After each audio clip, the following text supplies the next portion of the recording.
tardes, queridos auditores. Este es nuestro primer capítulo de este podcast Partir por Casa. Partiendo por casa, perdón. Cacha, no me sale el nombre. Claro, tiene un sentido que sea en esa conjugación, tiene que ver con el ejercicio continuo. Además, contarle, soy la Andrea, ella es la Maca. Y bueno, a mí la Maca me invitó a participar en este podcast. Nos conocimos cantando hace un tiempo atrás. Una cosa nada que ver, somos las dos cantoras aficionadas. Sí. Y la Maca me presentó esta idea que me pareció demasiado entretenida y quiero que ella les cuente qué miércoles es esto.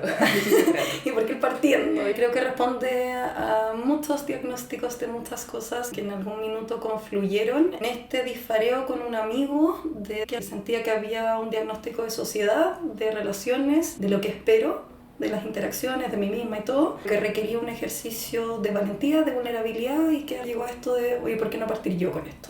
Desde ahí nace este proyecto que tiene un poquito de todo y de nada, que te invito también a participar porque quería también otra energía, otra sintonía que aportara esto en una construcción de lo que espero sea una zona segura donde podamos habilitarnos mutuamente, pero también habilitar a otros en estas curiosidades, en este deambular de qué es lo humano, cómo nos vamos sintiendo, identificando como personas respecto a nosotros mismos, respecto al otro, y vamos construyendo ojalá relaciones más sanas. Un desarrollo conjunto, co-construido, co-creado, desde el dejar un poquito de lado el juicio o lo que creemos saber de nosotros mismos y empezar a aproximarnos más desde lo exploratorio.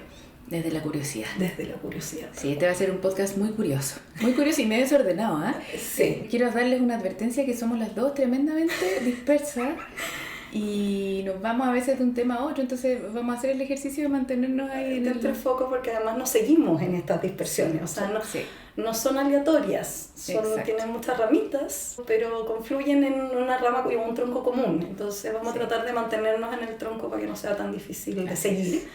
Pero tiene harto de esos dispareos que van a ser necesarios. Sí. Lo que queremos hacer en esta temporada y en todas las que vendrán, que ojalá sean hartas, es hacer algunos capítulos nosotras dos y en otros vamos a invitar personas que vengan a hablar de distintos temas.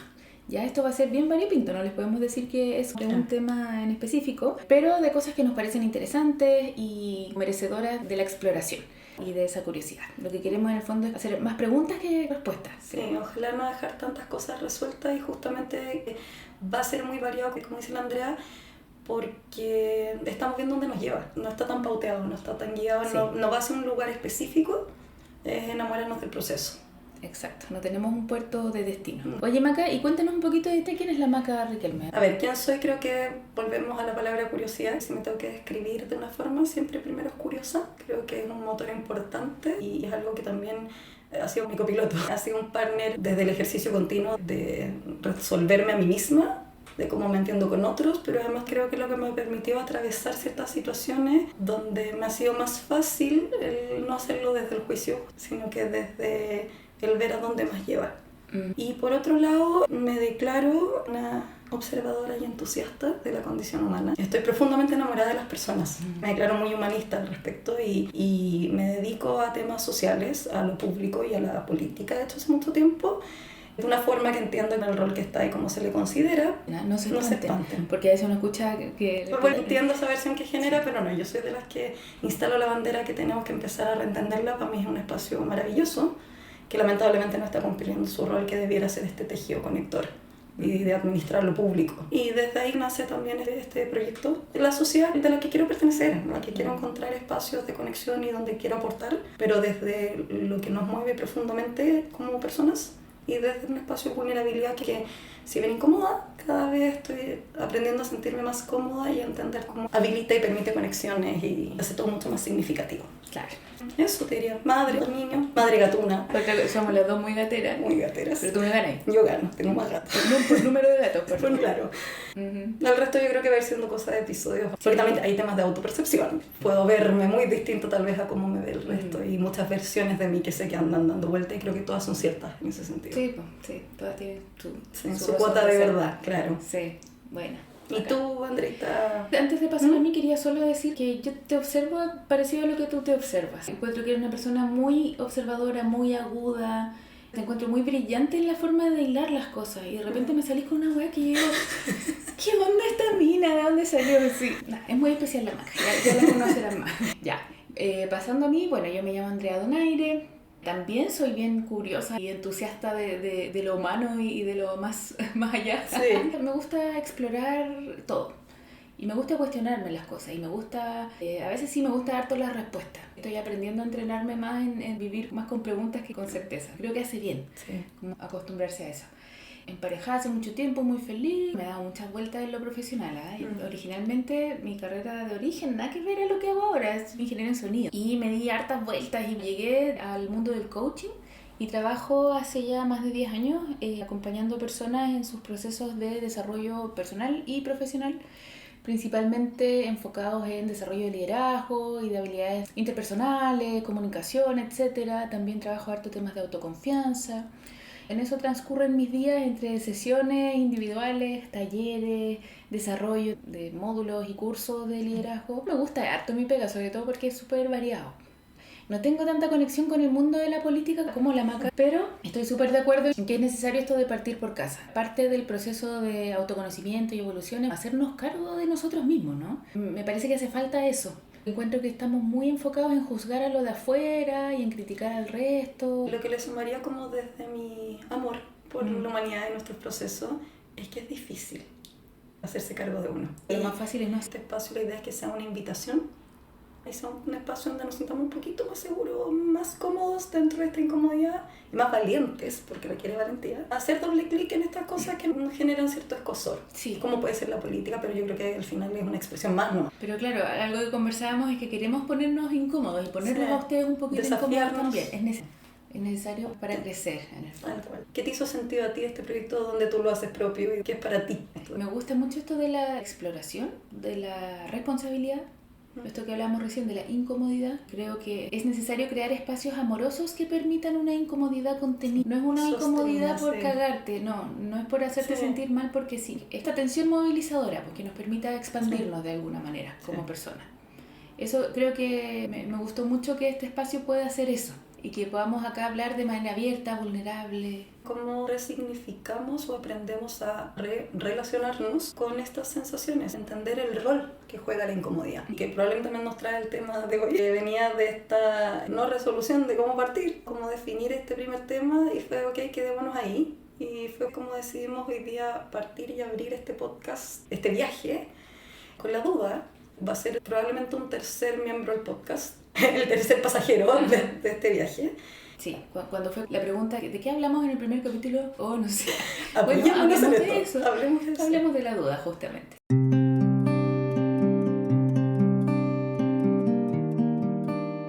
Así que hoy día vamos a divagar un rato sobre cuál es nuestra relación con la duda, ¿no? Es buena, es mala. Sí. A veces siento como que de alguna manera tiene mala prensa dudar. Yo personalmente quiero relegitimarlo. Creo que es tan importante en muchos sentidos y bueno, hablemos de por qué. Sí. Y cuando se esperan respuestas negando el proceso que te lleva a ellas. Es absurdo. ¿Cómo tienes respuestas si primero no dudas? ¿Desde dónde se llega a eso? Y en este mundo de la inmediatez, ¿cierto? Queremos llegar al tiro a los resultados, a la respuesta y es como... Y la exigencia y presión de los padres de si no las tenías de alguna forma fallaste, no solamente en tu disciplina, fallaste como persona. ¿Cómo no tienes certeza de lo que sea? Claro, y los que valen son los expertos, ¿no? Sí. Y de hecho es cero lo que queremos hacer acá. Sí. Ninguna de las dos se para como experta. Llevarlos a algo en lo que creo que somos todos igual de expertos, que es ser persona. Exacto. Bueno, y ya partimos con un juicio de la duda, ¿no? Como que todos somos fans. Me aproximo a la duda desde el elemento curiosidad. Creo que la duda para mí es un motor interesante. Me gusta porque lo creo sobre todo catalizador de otros procesos o habilitante de otros procesos. Y cuando uno piensa probablemente en los valores que más resalta de la humanidad o de esas cosas virtuosas que sí tienen buena prensa, como la inspiración, la esperanza, el soñar, todo eso parte habilitado por la duda. Parte de la falta de certeza y creo que justamente lo bonito de eso es cómo nos relacionamos con esa falta de certeza, que a veces es justo lo que necesitamos y a veces en verdad nos complica porque de alguna forma la certeza toca algo tan instintivo como es la supervivencia. Si no sé qué amenaza supone, qué riesgo supone, y a qué niveles, qué dudas son fáciles de sobrellevar o en el momento permite sostenerlas, contenerlas, y dónde no es necesario resolverlas pronto. O sea, yo creo que los esquivos que somos con las dudas tiene que ver con una razón evolutiva también, ¿no? De que en muchos casos es necesario tener certezas para sobrevivir. Ejemplo, encuentro una plantita, ¿me la como o no me la como?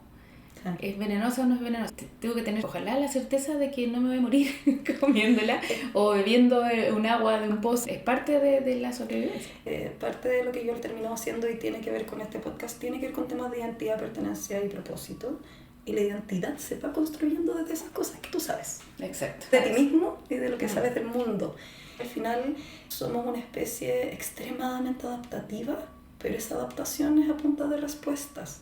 En eso hay algo muy lindo de no cuestionarse absolutamente todo, de ir generando ciertas verdades que para uno tienen sentido, pero también en eso tenemos que tener cuidado de no perder el proceso, de no seguir cuestionando. Incluso aunque sea para reafirmar, pero no perder esa apertura. Y también que las certezas son temporales, sobre todo cuando la supervivencia no está en juego, ya estamos hablando de otras cosas, de interpretaciones, de lo que pensamos que... Y sobre todo cuando se vuelve limitante en lo que sí confluye mucho a lo que nos dedicamos las dos, que son las relaciones. Ahí es donde llegan esos puntos de quiebre. Cumplen funciones específicas, pero donde ya la duda o la certeza se vuelven limitantes a relaciones más sanas, con uno mismo, pero también con un entorno. Exacto. Sí, pues cuántas veces asumimos que la otra persona está sintiendo o pasando por algo y que es conmigo y me paso todos los rollos del mundo cuando en verdad no era tan así. Mi aprendizaje de mis relaciones, de las relaciones que me ha tocado ver, creo que la mayoría de los problemas parten cuando uno trata de hacer el ejercicio del otro o asume cosas del otro. ¿Asumimos en vez de preguntar? Preguntar o hacerse cargo de lo propio y ofrecer lo propio. Mi experiencia, si a uno le falta comunicación, probablemente al otro también. Entonces, antes de pedirla, yo trato de partir comunicando y ver qué pasa. Oye, me está pasando esto, o me estoy pasando el rollo de que tú estás pensando esto. Pero de observarlo y ofrecerlo. Y desde ahí ver dónde lleve de canta. Y, a ver, me he dedicado mucho tiempo a temas de género y si bien creo que hay ciertas diferencias químicas, biológicas y todo, muchos aprendizajes sociales que han sido traspasados por siglos de ciertos roles que se esperan y de alguna forma las mujeres nos han habilitado a ser más perceptivas. Y una frase que salió en preparación de este episodio: la duda se piensa, pero la certeza se siente. Que tenemos muchas más certezas desde otros sentidos que no son la razón. Sí, pero ¿qué pasa cuando eso también... Es que he visto a tantas personas súper convencidas de que cosas son como ellas las ven, desde la certeza que se siente, ¿no? Desde esa conexión como emocional. Pero a veces también uno se equivoca con eso. ¿Cuántas veces uno ha interpretado algo mal y estoy segura que esto es así y en verdad no es tan así? Completamente de acuerdo. Creo que en general cuando erramos garrafalmente es cuando estamos completamente seguros de algo. A nivel individual y a nivel colectivo. La humanidad, los grandes desaciertos lo ha generado desde creer que tiene la razón. Pero yo no le quito el elemento de verdad que tenga. El problema es creer que es toda la verdad. Claro, ahí tenéis como desde responde a algo, efectivamente. Creo que justamente hemos tenido pocas herramientas desde el lenguaje a permiso, a instancias sociales donde ejercerlo, cómo eso se construye, se educa, saber cómo nos relacionamos con esas certezas. Es como, ¿esto me lo está diciendo la guata o me comí algo añejo? Pero fuera de chiste, esta molestia en la guata es una molestia neuronal sensorial y de otros receptores. Creo que ahí deberíamos hacer doble clic para explicar, porque ahí nosotros tenemos un entendimiento más o menos común. Y de a poquitito lo vamos desarrollando en los episodios, sin dirección específica. Ambas compartimos cierta percepción o cierta creencia de los elementos que nos constituyen y cómo operan y de alguna forma se conjugan en todo lo que somos y hacemos. En esto en específico, estructuras neuronales en ciertos puntos corporales. La ciencia ha ido encontrando distintas explicaciones para cosas que parecían no tener un asidero científico, que se sentían más de lo místico o espiritual o incluso patología. Cuando uno dice, tomó la decisión con la guata, bueno, efectivamente es porque hay neuronas tomando decisiones en la guata. Porque también hay microbiotas tomando decisiones por ti, pero ese es otro tema que es para otro episodio. Hay ciertas señales que puedes decir, ¿sabes? Que esto viene de una certeza más allá, viene de la intuición o viene desde el que no sé interpretar qué es lo que me está pasando y es más fácil o se me ha enseñado que esto es certeza. Y yo creo que ahí es donde puede estar el error de cálculo. Y hay un tema ahí en la interpretación de lo que siento que tiene mucho de la percepción interna, de la interocepción. Si tú no dormiste bien, si comiste mal, afecta también tu emocionalidad, la base desde la cual percibes tus emociones. Más encima está todo el otro rollo del trauma. Ese va a ser el cuarto pasajero probablemente. Se nos descalibra completamente el sistema nervioso cuando hemos tenido experiencias traumáticas. Sí. Y eso también cambia nuestra percepción. Entonces, eso voy en que es importante dudar de la interpretación que tengo de lo que siento. Tal cual. Y entenderlos como ejercicios integrados. No me la voy a llevar de experta al respecto y vamos a invitar a quienes nos puedan ayudar según la ocasión, porque yo creo que tampoco hay uno experto en general, sino que probablemente en temas específicos. Pero el trauma es una experiencia basada en una aproximación primero sensorial, emocional, pero también tiene harto de razón, tiene harto de aprendizaje y de certeza. Cuando se vuelve el prisma bajo el cual estás relacionándote con nuevas personas o estás enfrentándote a nuevas experiencias, se vuelve problemático. Pero no viene de la nada, viene de un ejercicio real y concreto de relación con uno mismo y con el resto. Entonces, para tratar de retomar el hilo de cómo nos relacionamos con la duda, tiene que ver con elementos, insisto, de lenguaje. Pensamos en un lenguaje. ¿Cómo nombro esto que me está pasando? Y tenemos muy poquita psicoeducación, muy poquitas herramientas o espacios, tiempos seguros de introspección, de introspección. Esto que me pasa, me ha pasado otras veces. ¿Cómo lo he resuelto? ¿Me es agradable? ¿Me está avisando de algo? ¿Y cómo nos relacionamos con estas sensaciones soft?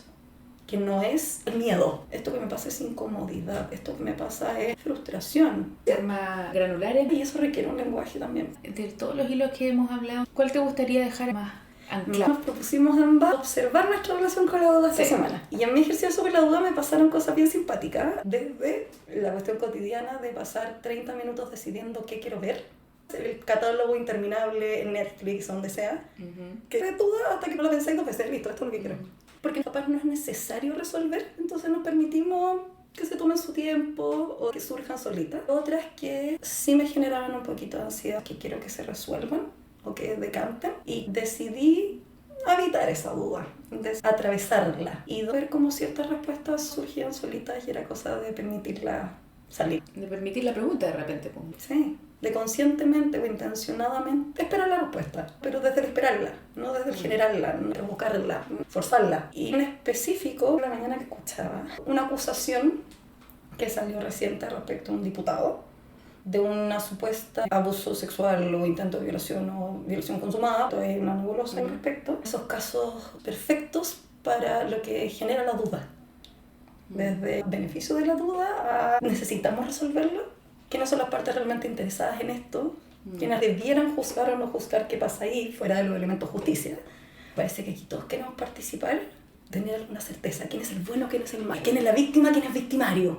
No podemos estar en la zona gris, necesitamos llevarla fuera de la zona gris, a las zonas claras o oscuras, porque el mundo vuelve a tener sentido. Yo creo que también eso de participar socialmente y civilmente en la sociedad tiene que ver con que me tienen que preocupar temas que van más allá de mí y que no me tocan directamente. Sí. ¿Por qué pasa si el día de mañana a mí me toca?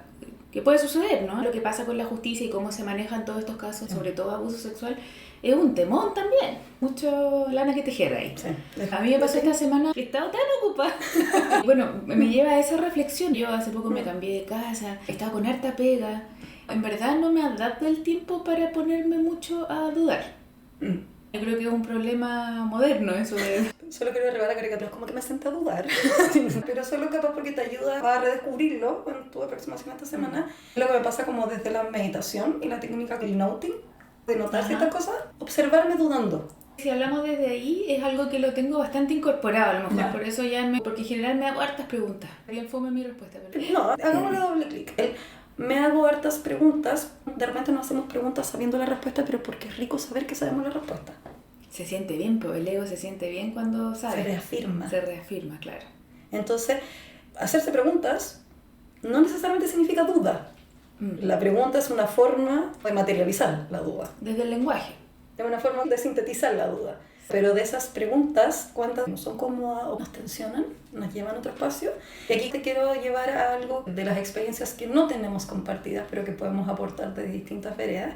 Esos espacios donde habita la duda, incluso la química cerebral que la gatilla, el efecto de ciertos psicotrópicos, cosas así, DMT, que es incluso lo que algunos llaman la partícula de Dios, porque es esa que te hace cuestionar que hay cosas más allá de lo que uno percibe. Son de esos espacios interesantes de cómo nos enfrentamos a esas curiosidades y qué queremos. Antes que lo mencionaras pensé en decirlo quizás no tan explícitamente, pero yo sí he tenido ciertas experimentaciones con sustancias, principalmente de la rama de los psicodélicos. Y vamos a hablar de eso también porque también se está hablando harto. Hay como un boom desde la ciencia también, desde nuevas investigaciones, legitimarlas después de la pésima prensa que tuvieron hace unos años. Voy a pasar el disclaimer al tiro, no estoy diciendo que todos deben hacerlo, no. En mi experiencia, este tipo de sustancias invitan a habitar esa duda desde un lugar emocional y muy interno, pero más que de duda es una apertura total. Me permiten una curiosidad que en un estado ordinario de conciencia no siempre la tengo a ese nivel de apertura. Porque a veces uno puede ser curioso, pero ya sabe más o menos lo que va a encontrar o para dónde va lo que está dudando, preguntando. Esto es estar en un espacio base de descubrir. Una receptividad muy bonita. Y que venga lo que tenga que venir. Y que aparezca lo que tenga que aparecer. Y han aparecido cosas súper interesantes, fíjate, en ese ejercicio. Formas en las que podemos acceder, no necesariamente a través de sustancias, a estados más abiertos de descubrir. Tengo un colega, que lo vamos a invitar probablemente, Adolfo, que hace la diferencia entre buscar y descubrir, como una actitud en la vida. Qué lindo, me está notando lo que de alguna forma quiero identificar como duda activa, duda pasiva. La duda pasiva como estado de apertura. Una falta de certeza, que no es desde una persecución o búsqueda de algo, sino que simplemente no tengo una respuesta asociada. En cambio, la activa tiene que ver con esta búsqueda, tiene que ver con esta inquisición. Y las dos son dudas, son distintas y se sienten distintas. Y entonces, regalarles la pregunta a ustedes que nos están escuchando, ¿con qué actitud andan por la vida? ¿Andan buscando algo en específico o están dispuestos a descubrir y dejarse sorprender? Hay distintos espacios en los que podemos explorar los dos. Yo creo que en estas cosas como el integrar y el permitirse las dos cosas es súper importante. Y a lo mejor si uno tiene una tendencia a un lado, si yo tengo la tendencia a buscar, me hace bien estos otros espacios contracorriente. Exacto, porque simplemente nos expande más como seres humanos, pues nos saca de la zona como de habitualidad y de comodidad. Y porque aquí lo plantamos medio dicotómico. Yo creo que puede tener muchas aristas más que no estamos viendo y que el tiempo no nos permite mucho explorar. Si tuviera que dejarlo en ciertas conclusiones, ir quedándonos más en las dudas y en las incógnitas y en esos espacios abiertos por dos cosas: de beneficio de la duda y el escepticismo, de sentirnos descubriendo y no instalando verdades, pero además de este espacio habilitante de, me voy a poner medio lenguaje inclusivo, otras edades. No se asusten, es un temazo que probablemente va a ser un episodio, pero para hablarlo en serio. Pero sí, creo que queremos habilitar otras edades. No dar tanta respuesta que es lo que queremos correcto, sino algo natural nuestro. Permitirnos la duda y descubrirla. ¿Qué rol tiene en nuestras vidas? ¿Dónde nos está llevando? Yo quería reivindicar la duda desde los procesos de crecimiento personal, principalmente. Hay personas que lo equiparan mucho con esto de la inseguridad y desde la parálisis ante la acción. Estoy teniendo inseguridad porque me cuestiono todo el tiempo y me pregunto si seré capaz, si no seré capaz, no sé qué. Encuentro que la parálisis o la inacción o el no moverse no tiene que ver con el dudar o no. Bueno, si es que tu sistema nervioso está teniendo una reacción de miedo y por algo que te pasó antes, esa respuesta de miedo heavy, ahí puede tener que ver. Pero yo quisiera separarla, solo para el beneficio de este análisis, que uno dude de cosas sobre uno mismo, incluso de cosas identitarias, de si soy capaz o no soy capaz, eso no dicta ninguna acción en sí mismo. Por lo tanto, puede no ser una barrera. Podemos avanzar con dudas. Podemos avanzar con dudas. Y que sea capaz la duda la que nos lleve. O que nos acompañe, pero podemos avanzar con duda. Y esa duda nos sirve como para ecualizar la autopercepción también. Porque lo que hablé recién, el síndrome del impostor, nos pasa a muchas. Yo he conocido hombres que también les pasa. Tiende a ser algo muy común en las mujeres. Cuando uno tiene ese tipo de mentalidad, ¿no? Más como relacionada con el síndrome del impostor, esta duda te sirve para ecualizar, porque puedes dudar de eso, dudar del estar dudando. ¿Por qué me estoy preguntando todo esto si tengo todo que me dice que sí? Y por otro lado, escuché hablar del Dunning-Kruger, un fenómeno de las personas que en el fondo se creen más bacanas de lo que realmente son. Un fenómeno que a mayor ignorancia pareciera ser contraintuitivo, pero más experto me creo respecto de materias de las que desconozco. Basta ver los comentarios. Redes sociales está repleto de expertos no expertos, autocertificados. ¿Será que soy tan capo en esto? ¿Será que soy tan bacán? Y ahí hay que llevar a la duda a tercer plano, ese escepticismo que creo que es tan necesario y que hay poquito. Y algo que me da risa que a esta altura todavía no lo hayamos mencionado, pero fue como partimos con todo esto. Podemos cerrar con eso. Esta frase tan conocida de Descartes, el cogito ergo sum. Ah, ¿verdad? El pienso luego existe. Aquí entro Wikipedia, entro ChatGPT. Una cita completa. Dudo, por ende pienso. por ende existo. Para terminar la ñoñería, esto lo escribió Descartes en su libro Meditaciones Metafísicas de 1641, si es que ChatGPT no se equivoca. La cita original es dubito ergo cogito ergo sum. Dudo, por ende pienso, por ende existo. La duda filosófica de cuestionar existencia y que resuelve que el hecho de estar cuestionándote es la señal de existencia. Finalmente es una pregunta que implosiona en sí misma, se resuelve a sí misma en el hecho de cuestionarse, pareciera validar existencia. Encuentro re interesante esto y creo que se ha malinterpretado y hoy día estamos en un paradigma que es hiperracionalista. Pienso lo que existo, por muchos años suprimió la parte emocional también y fue mirada en menos. Y desde la respuesta, tengo respuesta y existo y no, exacto, tengo no. pregunta. Tengo pregunta, por ende puedo generar respuestas. Eso me permite pensar y la duda es la base del método científico. Tengo esta hipótesis, pero no estoy seguro si es verdad o no, entonces hago un montón de experimentos para probar esa hipótesis. Sí. Se ha perdido bastante, porque es válida hasta que lo puedo replicar también, ¿no? Y no es solo una vez. Entonces, el verdadero pensamiento científico es mucho más dudoso que... Más curioso, más infantil, más abierto, de todas maneras. La ciencia, como yo la entiendo, tiene esta duda activa y pasiva. Tiene esto de salir a reafirmar observaciones, pero desde la apertura. Y el escepticismo también tiene que ser un escepticismo con apertura de mente, ¿no? Saber que lo que conocemos es una base y no es necesariamente toda la verdad. Sí. Ahí es donde creo que se cae la ciencia a veces. Hay un estudio que dice tal cosa y lo tomamos como que es la verdad absoluta y no es tan así. Y más a lo cotidiano, me gusta harto a mí como decantar las cosas y esto cómo se come.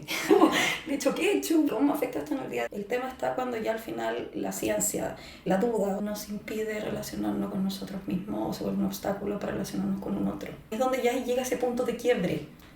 ¿Cuánto nos importa tener la razón? O si eso no es así, si esto me está dificultando mi situación familiar. Para cerrar por mi parte, me gustaría dejarlo en la reflexión, una frase: la incertidumbre es el esperar a que la respuesta emerja.